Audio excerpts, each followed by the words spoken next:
दिवंगत सरपंच संतोष देशमुख यांचे भाऊ धनंजय देशमुखांनी सीआयडीच्या अधीक्षकांची आज भेट घेतली आहे। वाल्मिक कराडच्या पत्नीचा तपास सुरू असल्याची माहिती धनंजय देशमुख यांनी दिलेली आहे। तर सध्या ज्योती जाधव यांची चौकशी सुरू आहे। ज्योती जाधव ही वाल्मिक कराडची दुसरी पत्नी असल्याचा दावा धनंजय देशमुख यांनी केलाय। तर हत्या करणाऱ्या आरोपींना अटक व्हावी अशी मागणी सुद्धा देशमुख यांनी केली आहे।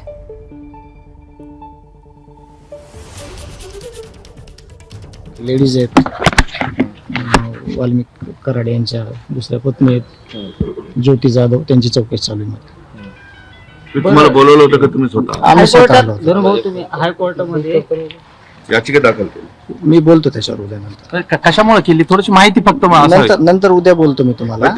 सीडीआर बाबत आम्ही विचारलं, ते सगळं तुम्हाला उद्या बोलतोच म्हणले, म्हणजे माहिती देतो उद्या। जे माझ्या भावाची हत्या झाली त्या भावाच्या हत्येमध्ये जे कुणी कटकारस्थान केले, जे कुणी सह आरोपी आहेत, त्यांना 100% शिक्षा झाली पाहिजे हे मी पहिल्या दिवसापासून म्हणतोय, आता पण म्हणतोय आणि कधी पण म्हणणार। आणि न्याय भेटल्याशिवाय मागे सरकार नाही, न्याय मिळेल। एबीपी माझा, उघडा डोळे बघा नीट।